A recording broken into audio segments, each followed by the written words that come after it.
He was the beloved priest who vanished without a trace. 15 years later, his bones were found hidden in the church bell tower, and the person behind it all?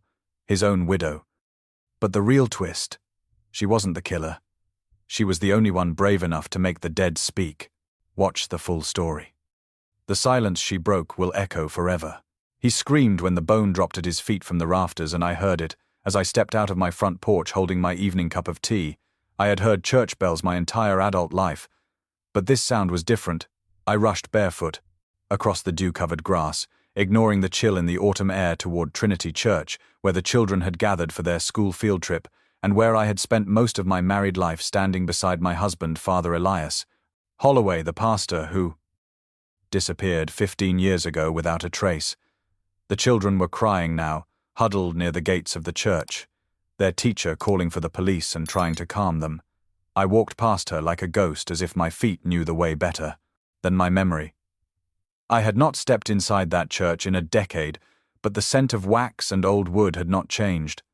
I paused under the archway, just as two officers emerged from the bell tower, one holding up what looked like a human femur, wrapped in cloth, yellowed by time. The other officer turned his flashlight upward, and suddenly more fragments rained down from the trapdoor above. Bits of decayed fabric and bone clattered on the stone floor like dead echoes. I stood frozen until I saw it. The rosary A bat-slashed.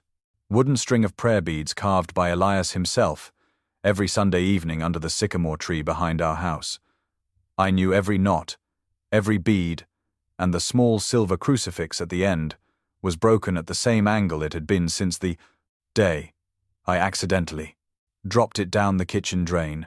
Elias had laughed and said even broken symbols carry, meaning I dropped my tea. It shattered at my feet. I felt nothing except the icy realization that I was looking at the last remnants of the man I had, buried only in memory, but who now returned to me as bones inside our church's sacred tower. I heard someone call my name Mrs. Holloway Grace, but the voice was distant, muffled as though spoken through layers of cotton. I stumbled forward and dropped to my knees beside the bone fragments. I reached out before the officer stopped me. "Ma'am, you should step back. This is a crime scene."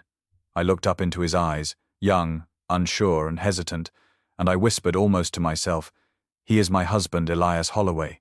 He disappeared 15 years ago, and I knew he never left town." The officer blinked, searching his memory for that name, and then his face changed slightly, recognition dawning. "We need to take your statement," he said gently. I nodded, but my eyes remained locked on the trapdoor, above where the last sounds of Elias's sermons once rang clear from the bell ropes, and where now the silence screamed louder than any bell ever could. I sat later in the interrogation room at the local precinct, clutching the cup of water they gave me, but not drinking. My hands shook, but not from grief, not anymore. It was something else I had buried Elias, with my memories trying to preserve the man I loved without staining him with speculation or fear. But now, those bones forced a resurrection of every question I had sealed away. Why was he up there? Who would place him there? And why would they let me believe he had run away from the life we built?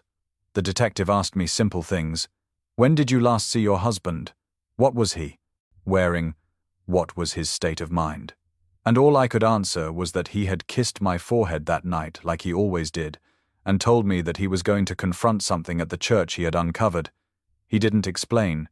He just said, "Grace, whatever happens, after tonight, I love you." He never came back, and I waited by the window until dawn. I had thought maybe he left to protect me. I had thought maybe he uncovered something that forced him into hiding, but the truth was worse than all my theories. He never left. He was murdered and hidden within the very tower where he called people to prayer.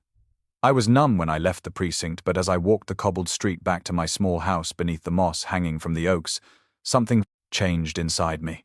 For 15 years I mourned Elias in silence. I accepted the polite condolences and the murmured speculations from the congregation. I baked pies for charity and sat alone during Sunday service, avoiding the pew where we once held hands. But now there was rage, a cold, clear fury that boiled beneath my ribs. Someone killed my husband and buried him in his own church, and they made me believe he was a coward who had abandoned his calling and his wife. They desecrated his memory and now they would answer for it. The sun was setting as I stepped back onto my porch, the sky bleeding orange and crimson above the silhouette of Trinity Church. The bell tower stood tall and hollow, like a mouth that had swallowed secrets, and I knew then I would make it speak again, not with bells but with truth. I walked inside my home, went straight to the drawer where I had stored Elias's old leather-bound journals and laid them out on the table. I lit a candle and began to read. There would be no rest for me now. Not until I uncovered every lie that had taken my husband away from me. Not until the dead could speak and the living be held to account. I was no longer just the widow of a missing priest. I was the voice of the silenced bones in the bell tower, and I would not stop ringing the truth even if the whole town tried to quiet me again.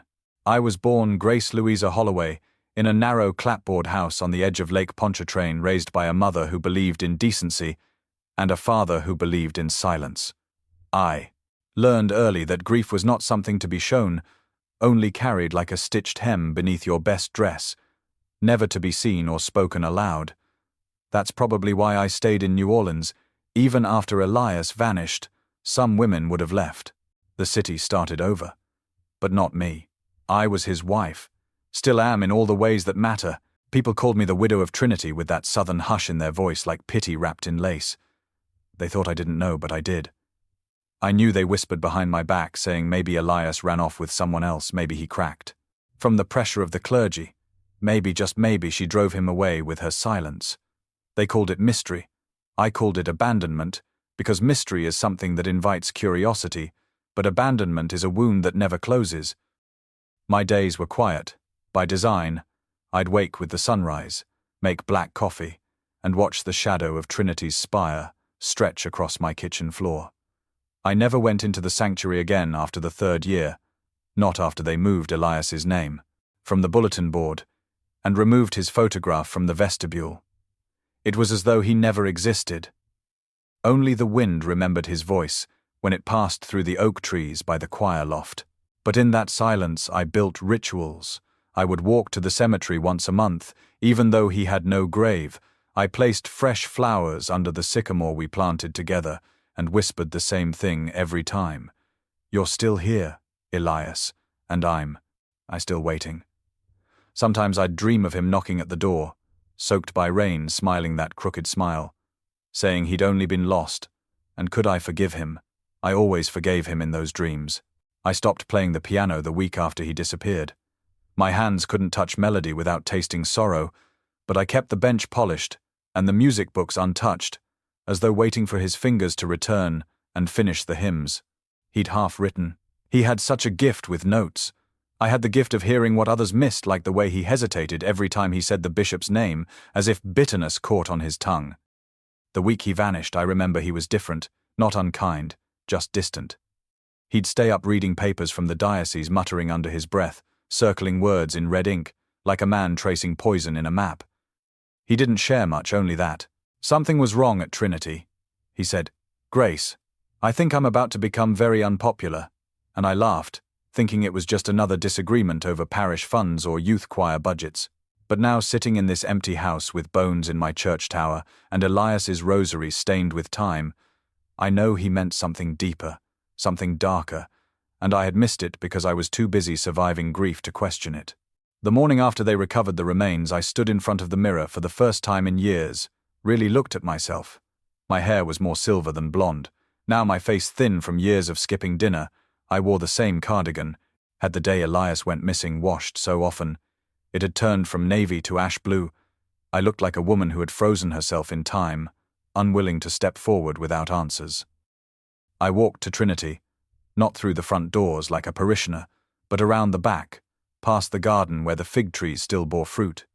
Even after neglect, I stood beneath the bell tower and stared up into its hollow mouth. Its ropes, no longer moved, not since the Discovery police tape fluttered in the breeze like guilt waving in surrender. I stepped forward to place a hand on the cold brick wall when I heard a familiar voice behind me. Grace. The Reverend Beecham stood there, tall, clean-shaven, with that same white collar and that same unreadable expression. I remember thinking how strange it was that he looked exactly the same after all these years, as if time had conspired to leave him untouched while it carved me hollow. "You shouldn't be here," he said, his voice low but firm. "The authorities are handling it." "Is that what they told you?" I asked, turning to face him because they told me almost nothing, not even confirmation that those bones belonged to Elias, only that they found no evidence of foul play yet. He adjusted his glasses and looked over my shoulder at the bell tower, as if it pained him to say his next words. Elias was troubled before he disappeared. "Grace, we both know that sometimes the burden of spiritual leadership can break even. The most faithful," there it was again, that subtle twist, that suggestion that maybe Elias had been unstable, had broken under the weight of some imagined sin. It infuriated me that even now, the man who replaced him dared to repaint his story with broad strokes of doubt.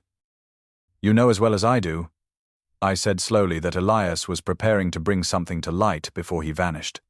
Something about church finances or misconduct or both. He confided in you, and then he vanished. That's a dangerous accusation, Grace. His smile was patient, like a doctor tolerating a delusional patient. "You've been through trauma, I understand that, but don't let grief cloud your memories." "Clouded," I whispered, stepping closer, and for the first time in years I felt heat in my voice like a fire long smothered. "I buried my husband without a grave, without closure, and for 15 years I've accepted that maybe I'd never know the truth. But now, his bones are in your tower. Reverend and I will not be silent again." We stared at each other long enough for the wind to shift the leaves around our feet. He didn't respond, only nodded politely and walked away down the path into the chapel, leaving me alone with the stone and silence and the ghosts that had awakened with the bell. That night I unlocked the attic where Elias kept his journals and notes. I hadn't opened that hatch in over a decade.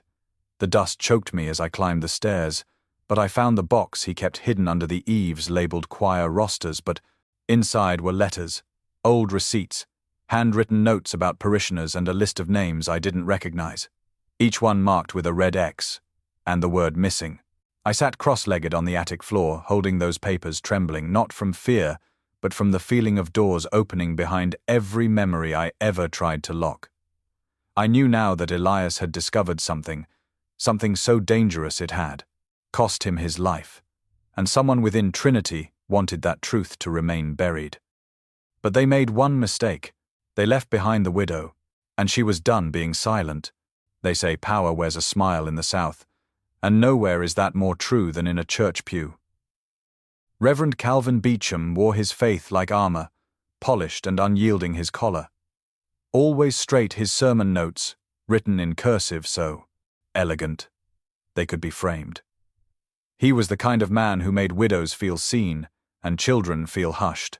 A man who shook hands too long and held eye contact, just long enough to remind you who held the pulpit. I met him first in grief 15 years ago, 2 days after Elias disappeared. I had refused to leave the rectory, thinking he might return any moment, but the bishop had already named his replacement and sent Beecham down from Baton Rouge with a leather suitcase and a gleaming silver crucifix. He said little back then, but his presence filled the hall like incense, thick and inescapable.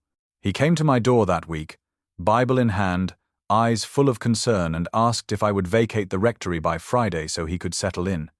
He said it gently, of course, with pastoral warmth, but it didn't change the fact that he was claiming a home still stained with my husband's absence. I moved out that night without a word. Since then, Reverend Beecham had led Trinity through storms, both literal and spiritual. He raised funds for a new youth hall, launched weekly food drives, even oversaw the repainting of the stained glass in Elias's old chapel. Everyone loved him, especially the board of elders, who praised his steady hand and vision for growth. No one questioned how the church's finances tripled in 10 years or why he kept his office locked with a keypad instead of a key. They called him a shepherd, but to me, he always looked like a man guarding something, not guiding it. I started watching him after the bones were found, not overtly, just enough to note his schedule, his movements, his expressions during Sunday service.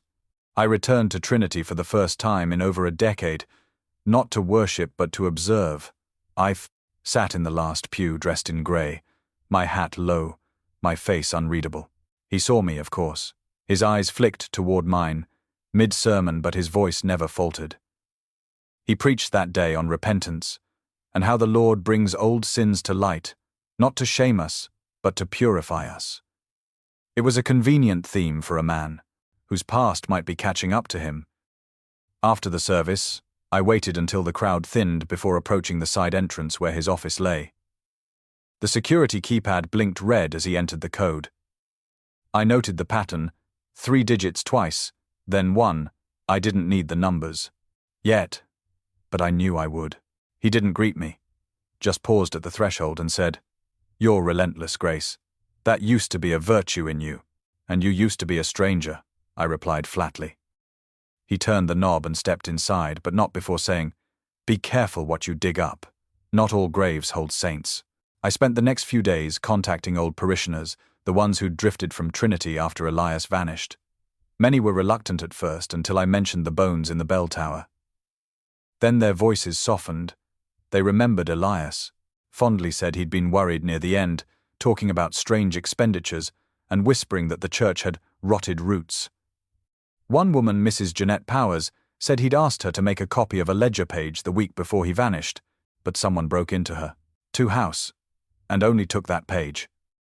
She moved states the next month. I began cross-referencing names Elias had written in that attic list and found a disturbing trend. Half of them had once been volunteers or donors connected to Trinity. Several had left abruptly, no forwarding address.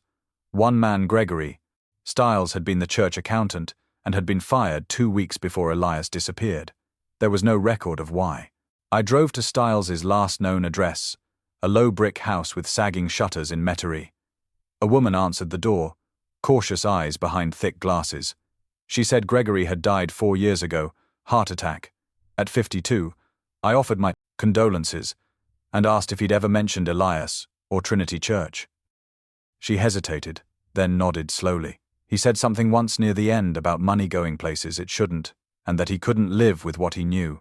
She told me he'd kept journals, but after his death, a man from the church had come by, claiming they needed to be returned to protect the privacy of the congregation. She assumed he had authority and let him take them. I knew who that man had been. When I returned to New Orleans, I didn't go home. I went to Trinity and waited in the shadows near the side entrance until night fell. Beecham emerged at 9 p.m., his briefcase in hand. He didn't lock his office. I slipped in behind him in the dark like a ghost. No footsteps, no breath, just silence. The office was pristine, every paper aligned, every book dustless, but the desk drawers were locked, and the safe in the corner had a keypad identical to the one outside. I didn't have the code, but I did have Elias's journals, and I knew somewhere in them was the pattern he feared someone would erase. Back at home, I flipped through page after page until I found it, a passage scribbled in the margin of a sermon draft. Numbers are truth even when men lie, and he had underlined 313 twice. I returned the next night and entered the code into the office safe. The lock clicked. Inside were ledgers dating back 20 years, donation records, outgoing checks signed by both Beecham and Elias. At first, then only Beecham. There were massive payouts to entities that didn't exist, orphanages that had no buildings, charities that never filed taxes. One of the checks was made out to Lorraine Cobb, the woman with Alzheimer's I had visited days earlier. At the bottom of the stack was a sealed envelope addressed simply, "To whom it may concern." Inside was a single photograph, a grainy image of Elias standing in the church basement next to a locked door behind him. A man blurred, but recognizable as Reverend Beecham, his hand gripping Elias's shoulder tightly like a warning. I took photos of everything, every document, every name, and stored them in 3 different places: cloud, USB, and a print copy, hidden in a hymn book under my bed. The next Sunday, I didn't wear grey. I wore black, Elias's rosary wrapped around my wrist like armor. I sat in the second pew directly beneath the pulpit.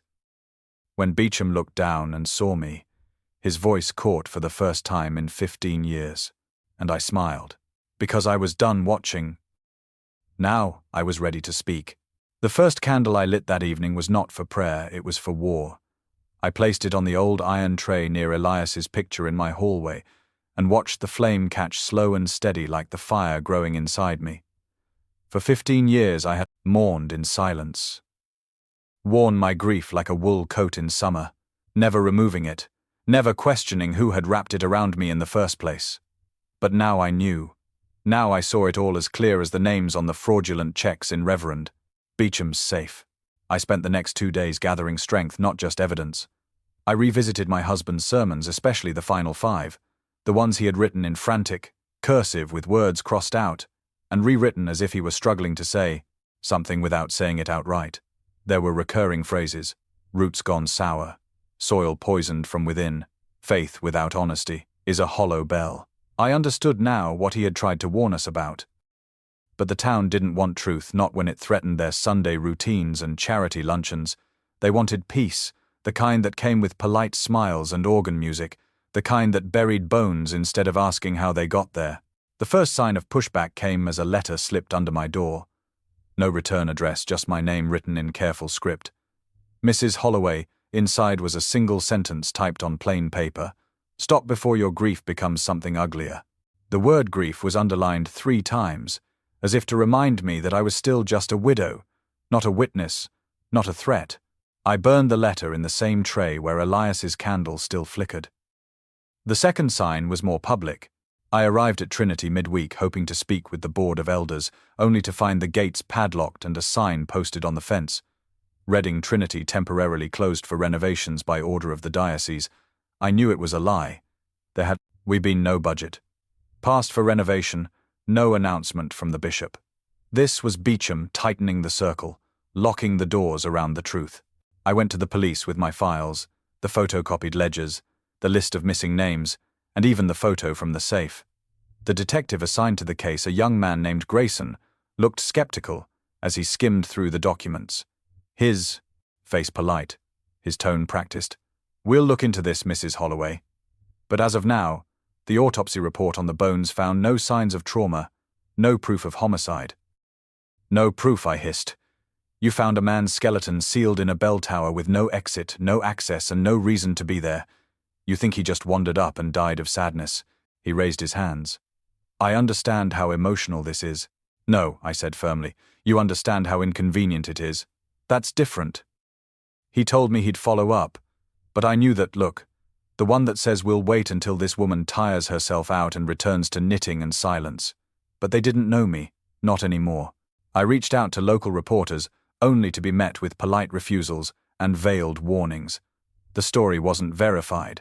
They didn't want to risk defamation suits against a respected religious figure. Donations from Trinity were substantial for many local causes, and no one wanted to bite the hand that blessed the table. It was then that I knew I had to take this to the people. Not the press, not the police, but the pews. The faithful deserved to know who was leading them, what their tithes had funded, and who they had unknowingly buried in silence. I invited 2 women to tea, women who had been pillars in the church before they quietly left. Years ago, Susan Platt and Dora Franklin. They arrived cautiously exchanging glances, but their expressions changed as I laid out my findings page by page, memory by memory. Dora gasped when she saw Lorraine Cobb's name. She said Lorraine used to help with the church archives, and once hinted that there were pages missing in the financial logs. Susan told me how her late husband Jack once questioned Beecham about odd budget increases, only to be encouraged to find a new place of worship within the month. We all sat in my parlor that afternoon, 3 aging women who once played hostess at church, teas and baby showers, now holding evidence of corruption and possibly murder. We made a pact, not just of silence, but of purpose. They would reach out to others quietly, ask questions, stir the still waters. That night, I lit another candle beside Elias's photo. This one was for courage. The next Sunday, Trinity remained closed, but Beecham held service in the community park under the guise of unity. I went dressed in white, a widow's armor, and stood at the edge as he spoke about faith during troubled times and the dangers of gossip and division. His eyes never met mine, but his words were pointed. "There are those among us," he said, "who mistake vengeance for justice, who resurrect old pain not to heal but to harm. Beware the wolves who wear memory like sheep's wool." I stepped forward then and spoke loud enough to halt his sermon. "You speak of wolves, Reverend, but I see only shepherds afraid of the dark." Gasps from the congregation, murmurs like wind through leaves. He stared at me, the way a man stares at a cliff approaching too fast. After the service, I was approached by two elderly men I hadn't seen in years. Both had once served under Elias as deacons. They asked quietly if I had evidence. I said I had more than that. I had truth, and the truth doesn't stay buried forever, not even under stone and shame. Later that evening, my window was shattered. A brick wrapped in cloth landed on my rug. Unfolded, it read, "You're making enemies of friends. Stop now or you'll regret it." I called the police again, filed a report, but I knew what they'd say. Another prank, another fluke. I replaced the glass myself. The hands that once planted flowers in the church garden now cut through splinters without hesitation. In the attic, I found one more journal of Elias buried deep behind the insulation. It was different from the others. Not notes or sermons, but a confession, letter after letter addressed to me, never sent, never finished. In one entry he wrote, "I fear that if I speak, the church will collapse, and I fear that if I don't, I will. I've seen things. Grace falsified, baptisms, checks forged in the names of the dead, children asked to stay late for choir practice and emerge, silent and pale. I tried to confront Calvin, but he told me I was endangering souls with my suspicions. I'm scared not of him, but of what silence makes us complicit in." I read those words until dawn, and by the time the sun rose I had made my decision, I would not stop. Not until Elias was heard. Not until every pew knew his name again, not as a rumor, not as a cautionary tale, but as the man who tried to shine, light, where shadows reigned. They may have buried him in the bell tower, but I would raise his voice, and let it ring through every stone of Trinity Church, until even the walls wept. It started with a hymn, a single voice humming just beneath my kitchen window, soft and off-key the way Elias used to hum when distracted by thought. I rushed outside expecting nothing and no one but the wind, but there was a note taped to the mailbox, yellowed paper and shaky handwriting. It read, "Ask Lorraine Cobb again. Not about the past. Ask her what she remembers from the basement before the locks changed." There was no signature, but I knew instinctively it wasn't a prank or threat. It was help from someone watching, from someone who remembered. I left within the hour, headed toward the Haven Oaks nursing facility just north of the Garden District where Lorraine now lived, ever since her mind had begun drifting between clarity and clouds. I had visited her once weeks ago, and she'd called me the widow of the martyr, before slipping back into silence. But now, with this note in hand, I needed to try again. Lorraine was sitting near the window, wrapped in a blue quilt, her white hair loose and curling softly at the ends. A nurse smiled as I approached and said, "You've come at a good time. She's been lucid since morning." I sat down across from her slowly, as if not to scare the memory away. "Lorraine," I said gently, "it's Grace Holloway." Her eyes blinked, then focused, and something lit inside her face, a fragile spark. "You found the bell, didn't you?" she whispered, more statement than question. I leaned forward, gripping the arms of the chair. "Yes, Lorraine. I found him. I found Elias." Her lip trembled and she reached for my hand. Her skin was paper-thin and cold. "He said someone would come.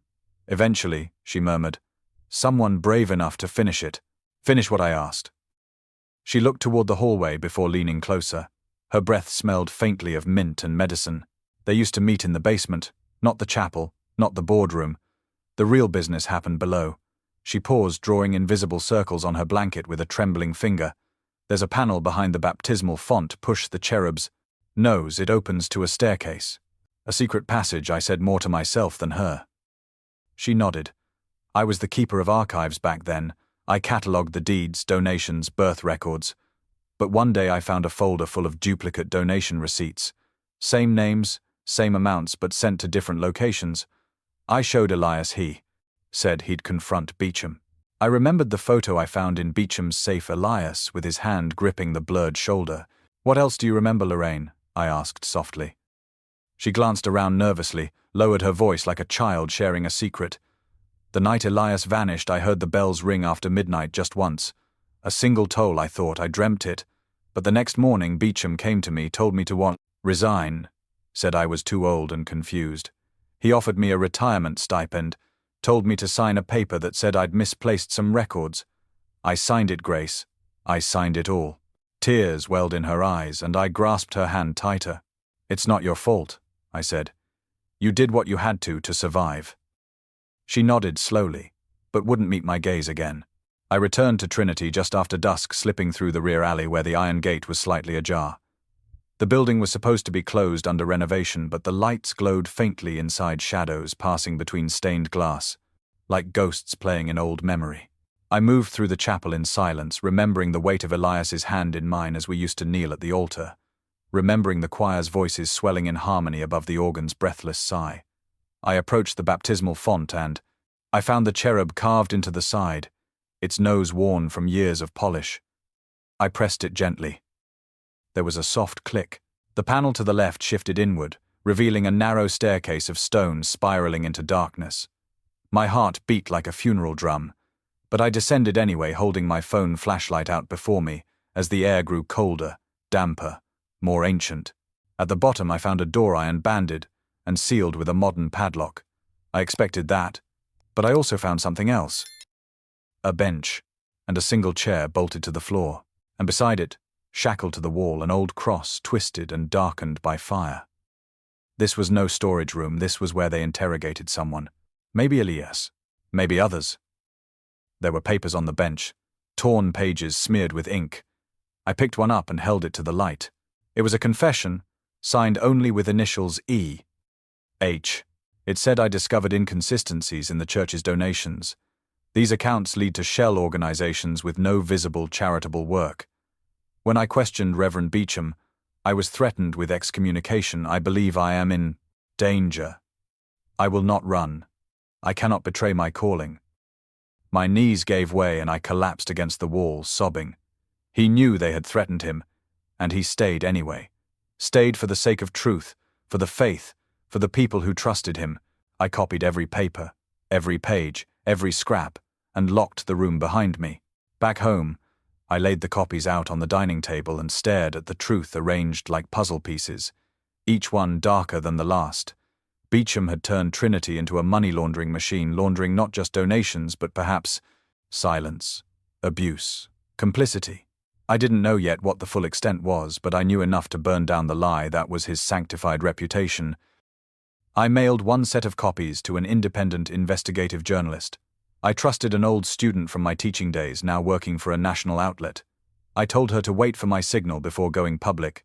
I needed to gather allies first and strike where the light would be brightest.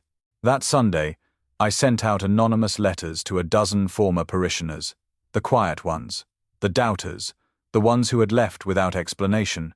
Each letter contained part of Elias's confession and a meeting place the following Thursday. Beneath the sycamore behind Trinity, 10 people showed up. 10 people who believed. Some had stories of their own, of questions never answered, of loved ones who had tried to report misuse and been shunned. One woman whispered that her daughter had told her about being invited to special choir rehearsals with Reverend Beecham after dark, and how she had changed afterward, withdrawn, afraid. We stood beneath that tree and I told them everything. That Elias had died, trying to expose the truth.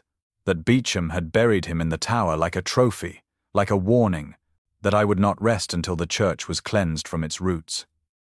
And as I looked around the circle, I saw not just grief but fire in their eyes, the same fire I had carried alone for too long. We were no longer alone. We were a choir of the damned, and we were ready to sing, not for salvation, but for justice. They thought I was just a widow, but they forgot widows remember and widows endure. We have no one left to lose, so we become dangerous. Thursday evening came with a chill in the air and something heavier than weather. The 12 of us gathered again beneath the sycamore behind Trinity, each carrying a folder, a story, a scar. Someone brought folding chairs, someone else brought a thermos of tea, but there was no comfort in that circle, only resolve. We were survivors of a quiet war, a war no one had dared name, a war against silence, against collusion, against a man who had used the cloth to cloak his rot. I read aloud from Elias's confession that night, my voice clear, despite the tremble in my hands. His words filled the space between us, and no one interrupted. They listened, not like a congregation to a sermon, but like soldiers to a final call, to arms. When I finished, I said simply, "This is no longer just about my husband. This is about every name he wrote down, every voice that was silenced, every sin that hid behind stained glass." Then I revealed the plan.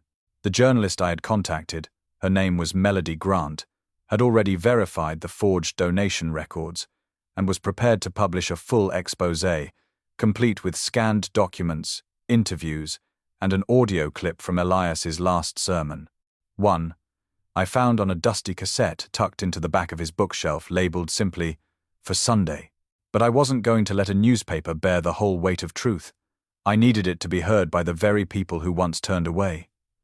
The parishioners who sat under Beecham's sermons for 15 years and clapped at his every word I wanted. Put them to hear Elias's voice again, the voice of a man who died, telling the truth.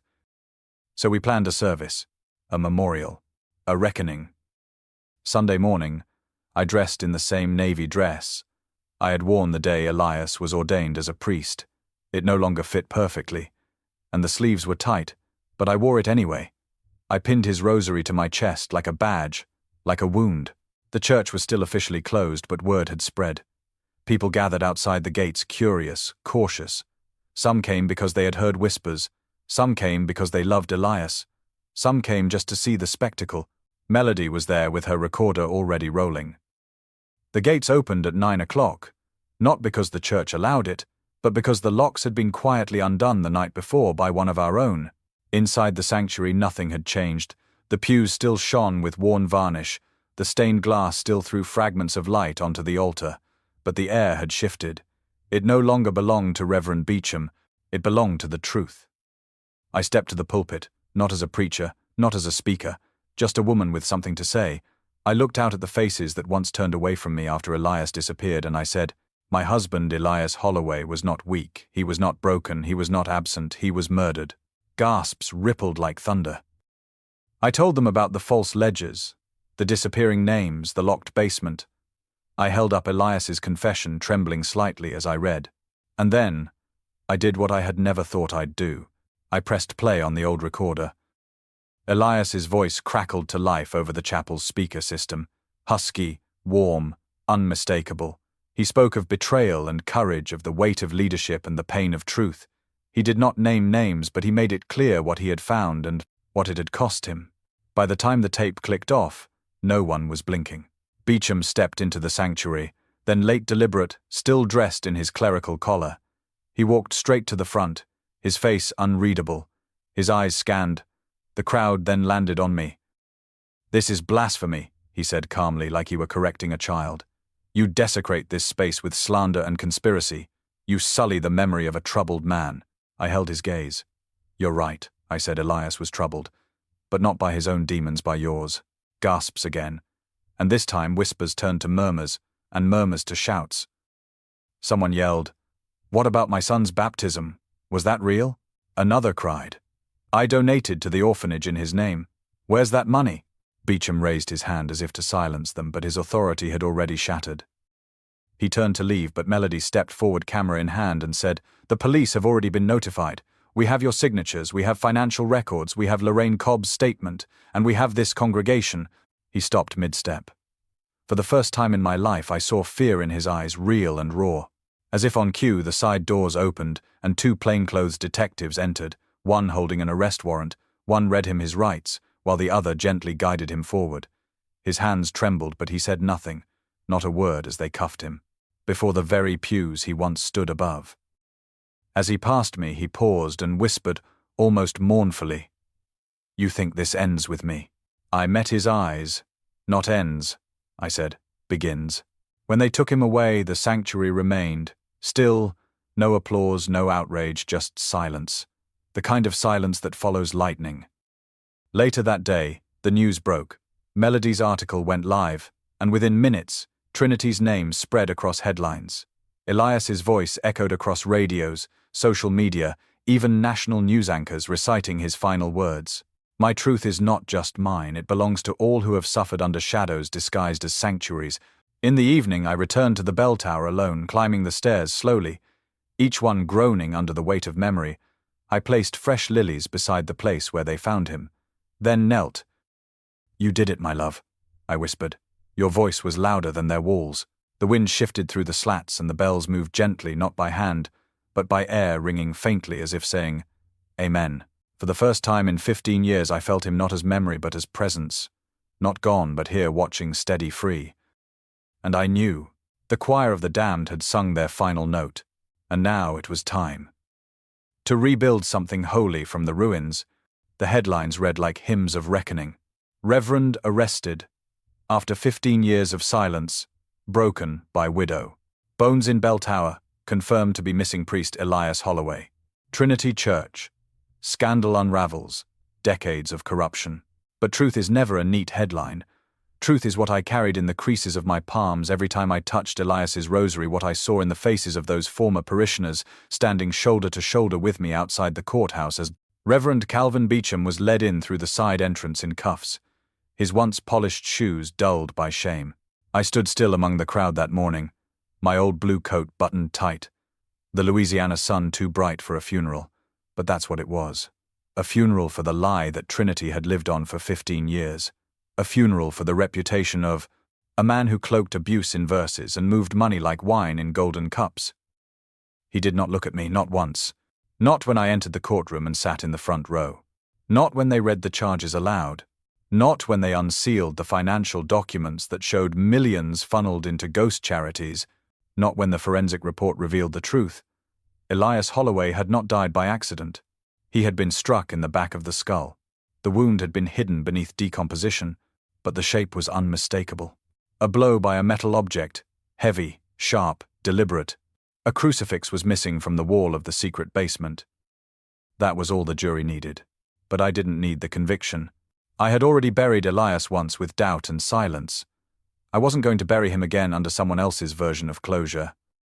The real reckoning happened outside the courtroom. The congregation fractured in the weeks that followed. Some defended Beecham, claiming the accusations were exaggerated. Others wept at the altar, asking forgiveness for following a false shepherd. I didn't join them. I didn't return to the pews. I returned only to the bell tower. It had been cleaned now, the bones respectfully reburied at Cypress Grove Cemetery, where Elias's name was finally etched into stone. Father Elias Holloway, beloved husband and servant of truth. Born 1963. Died 2008. I had chosen the year of his disappearance, not the year they found his bones, because to me, that's when he truly died. The day he rang the bell, one last time for justice, and no one answered. Until now. I walked the halls of Trinity one final time, when the church reopened for what they called a service of renewal. There were new faces there, a young interim pastor, a woman named Reverend Elaine Carter, with a quiet voice and steady gaze. She found me afterward, offered a soft hand, and said, I read everything. He was brave. I nodded. He was good too. And then something strange happened. She asked if I would light the first candle of the new sanctuary. A symbolic gesture, she said, a way to honor where truth began. I almost said no. But I didn't. I walked up the aisle, slowly past the pews, past the pulpit, past the spot where Elias used to rest his sermon notes, and lit the single white candle with trembling fingers. For Elias. For Lorraine. For the unnamed choir boys. For every ledger entry that no longer lies. For every widow who refused to remain a ghost. The flame flickered then, held steady. A few days later I was sitting on the back porch of my house when a young girl came to the gate. Her name was Maria. She had been part of the youth choir once, and she had tears in her eyes. He told me to stay late sometimes, she whispered Reverend Beecham. I thought it was just for practice. I stood and opened the gate, pulling her into a quiet embrace. No words, no questions, just presence. She cried for 10 minutes, then thanked me and left. I didn't follow. I didn't need to. She had already stepped into the light. Later that week a delivery arrived. An anonymous donation made to a new scholarship fund in Elias's name for children pursuing ministry and music. It was signed for the voice that was buried but not silenced. I cried then, not the way I used to with guilt and rage, but with something softer, release. That night I returned to the bell tower one last time, this time with my hands full not of sorrow but of hope. I placed a small plaque beneath the wooden cross. Let no man of God fear the truth. Let no house of worship become a tomb. As I turned to leave, I looked up and noticed something. The bell had been replaced. Polished clean, and when the wind blew just right, it rang. Not for mourning, but for resurrection, and somewhere deep inside me, a quiet voice answered, "I forgive you, Elias, and I am free." After the sentencing, silence fell over Trinity like a shroud. Not the reverent silence of prayer or reflection, but the kind that comes after something sacred has been broken. The pews sat empty beneath stained glass windows that once caught morning light like stained hope. No hymns, no choirs, no sermons twisting scripture into shields for sin, just a cold, echoing stillness that made every whisper sound like confession. The diocese tried to clean house. But rot doesn't scrape off easily. Investigators found years of missing donations, unreported abuse claims, a system built not on faith, but fear and manipulation. Beecham's inner circle board members, deacons, secretaries, many resigned in a single week. Some fled the state. Some disappeared like they had never walked those aisles at all. A handful stayed, blinking under the weight of their own complicity, offering apologies no one asked for, and no one believed. I didn't return for the Sunday services. I had walked that road. Instead, I walked to the cemetery. Cypress Grove had given Elias a place to rest at last. His headstone stood beneath a willow tree. Simple, clean, almost too gentle for the way he died. But I visited every week. I brought fresh lilies or sometimes a single white rose. I would sit on the bench nearby, clutching his journal, reading the words he never got to speak. Sometimes others joined me. A former choir mother with a bowed head, a teenager who had once flinched at shadows, an old man who once donated $50 a week and now brought silence and shame in its place. We didn't speak, but we grieved together, and in that shared silence was something Elias had fought for: truth. The journalist Melody Grant followed through. Her article was reprinted nationally. A documentary crew reached out. I declined the interviews. I didn't want my pain made into a segment between commercial breaks. I wanted what Elias had always wanted: not fame, not vengeance, just cleansing. Trinity Church was officially deconsecrated 2 months after the trial. The bishop called it a time for spiritual reconstruction. The doors were locked, the bells taken down. Even the cross on the steeple was removed. They planned to demolish the bell tower, the very one that had become a tomb. A secret keeper, a witness. I stood across the street the day the crane came. The crowd was quiet, reverent. A few of Elias's old students had gathered. Susan Platt stood beside me, holding a photograph of Elias from their missionary days. Lorraine Cobb, surprisingly lucid that morning, sat in a wheelchair, humming softly as the metal arm rose into the sky. The tower crumbled in 2 strikes. The wood groaned. The stone split. And in a single breath, the structure fell, destrosa like intensa. And beneath it, no screams, no spirits, just the sound of breath releasing from every chest at once. A man near me whispered, "It's over." But it wasn't, because what comes after truth isn't always peace. Sometimes it's reckoning, sometimes it's rebuilding. I walked home after that with nothing in my hands. No documents, no evidence. Nothing to prove. Just quiet. The house felt different now. Not because anything had changed, but because I had. The walls still wore the shadows of the man I loved. The kitchen still echoed the memory of his laughter. But the grief was no longer heavy. It floated. Present. But no longer suffocating. That night, I took out the piano key Elias had once repaired for me, a small chipped piece of ivory from the church organ. He had pocketed it the day they replaced the old organ, saying, "We don't throw away what's still sacred." I had kept it in a drawer, untouched. But now, I placed it on the windowsill where the sun could hit it every morning. I also received a letter that week from Reverend Elaine Carter, the woman chosen to oversee what remained of the Trinity congregation. She wasn't much older than Elias had been when he disappeared. Her words were plain, direct, and full of humility. Grace. We would be honored if you'd join us in shaping what Trinity becomes next. Not as a witness, but as a guardian. We are starting over, and we want you beside us. I folded the letter and didn't answer right away. I needed time, not to decide whether I could forgive the church, but whether I could still believe in what it was meant to be. In the days that followed, the community began to shift. Survivors gathered weekly at a small hall near the waterfront. We called it the table. No pulpit, no hierarchy, just open chairs. We sang old hymns, but slower.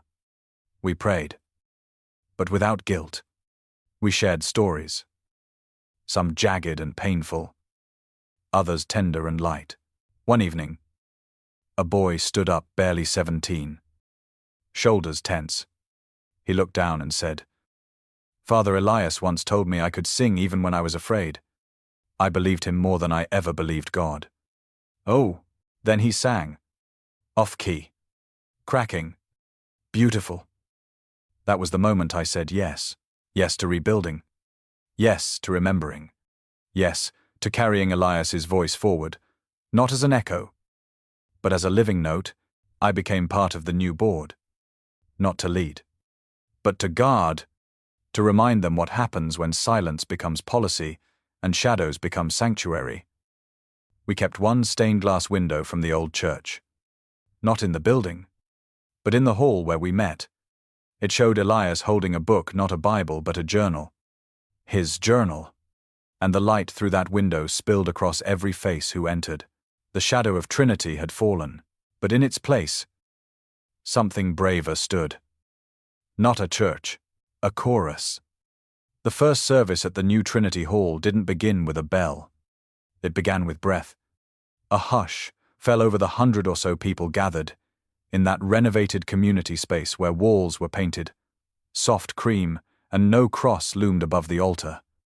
There was no altar, no elevated pulpit.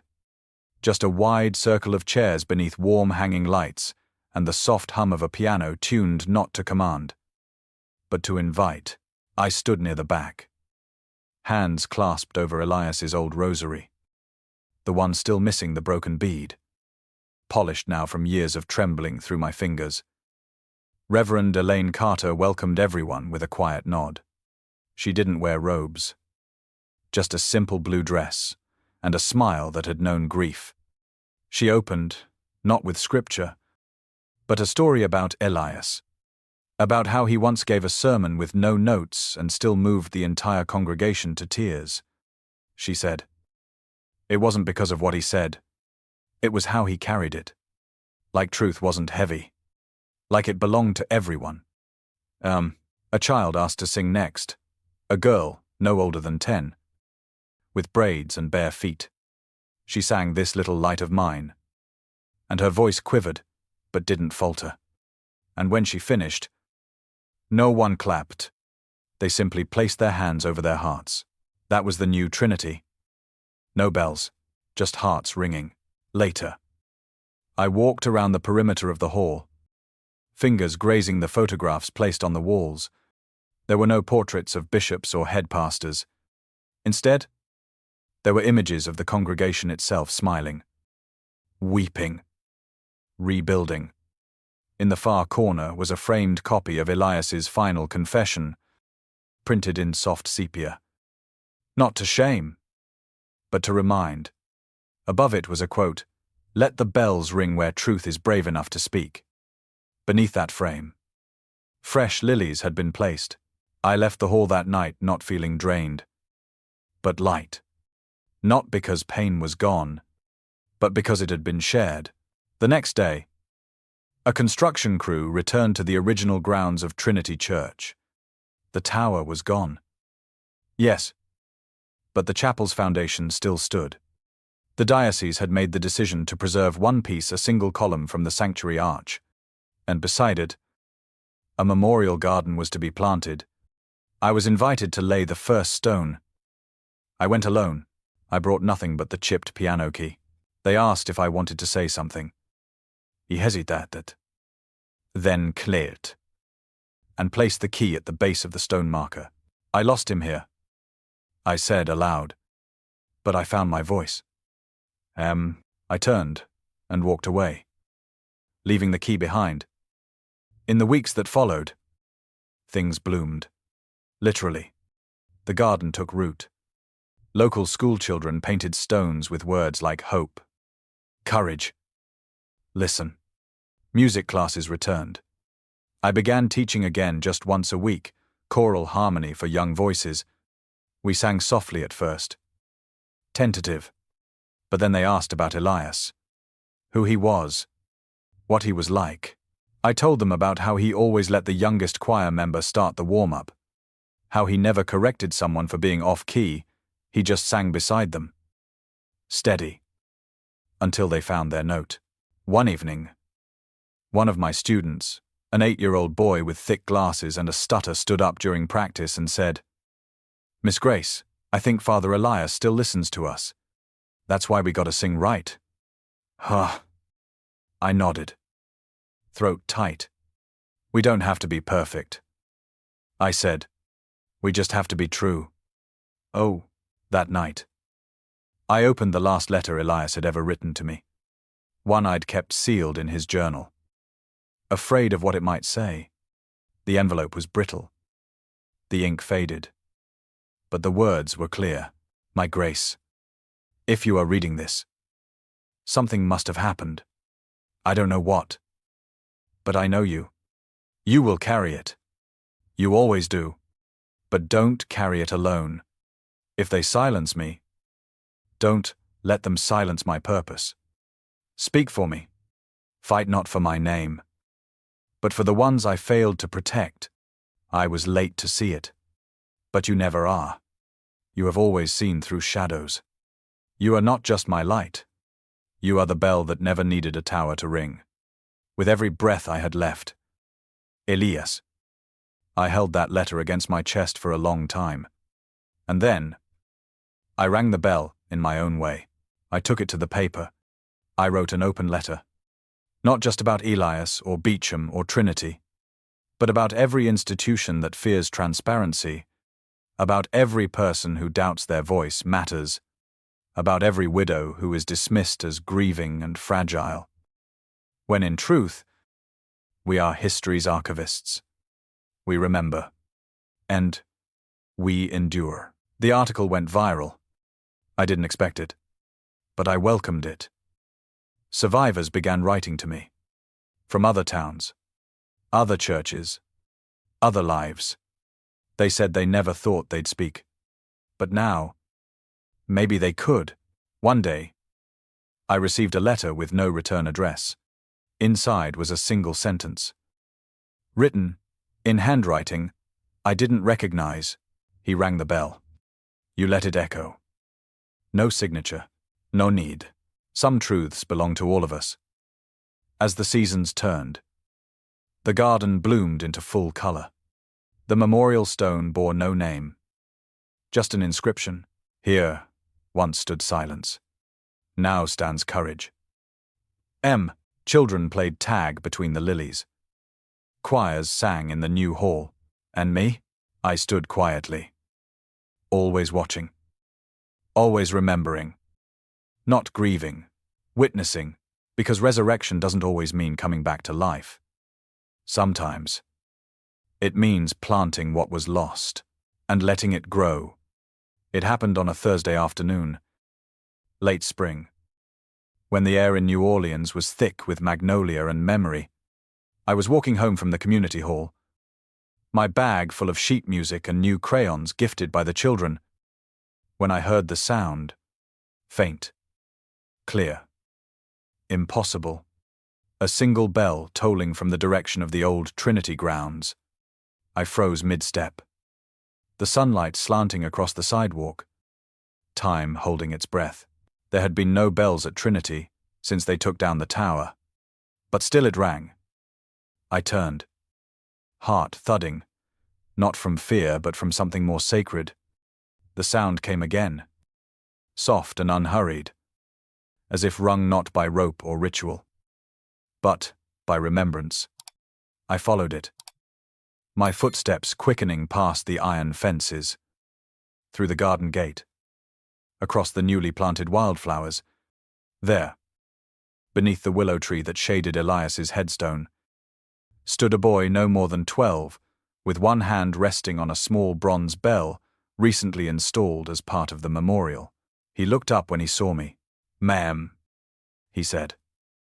Nervous. "They told me your husband used to ring it. I hope it's okay," I tried. I smiled then. "The kind that starts in the bones." "He'd be honored," I whispered.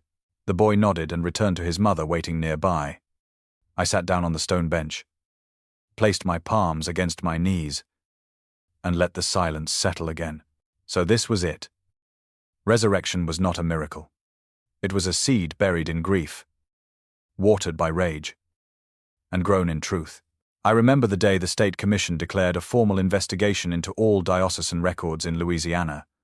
I remember when former parishioners stood in courtrooms not to defend Beecham, but to confess their silence, to name what they had once ignored.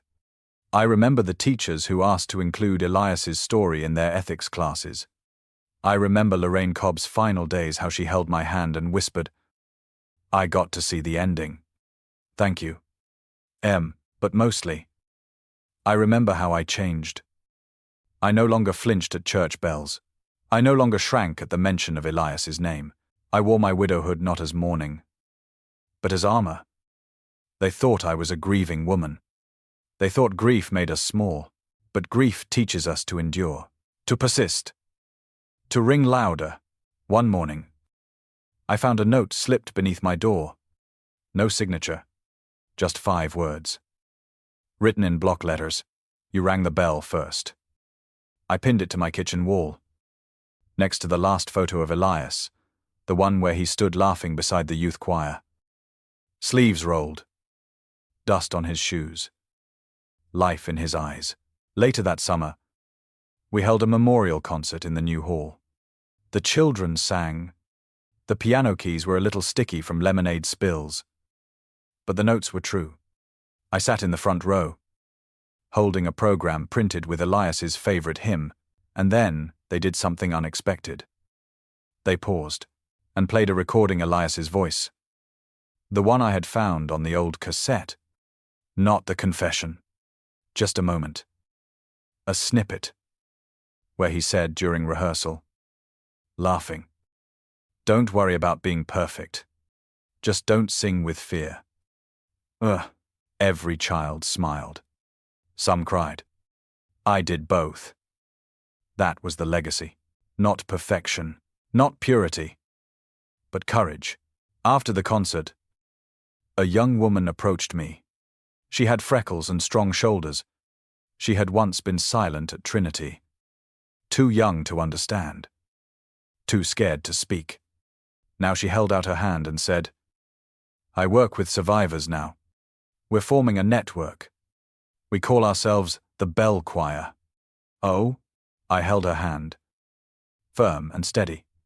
"Elias would be proud of you." She nodded. "He gave me my voice." I corrected her gently. "You always had it. He just reminded you how to use it."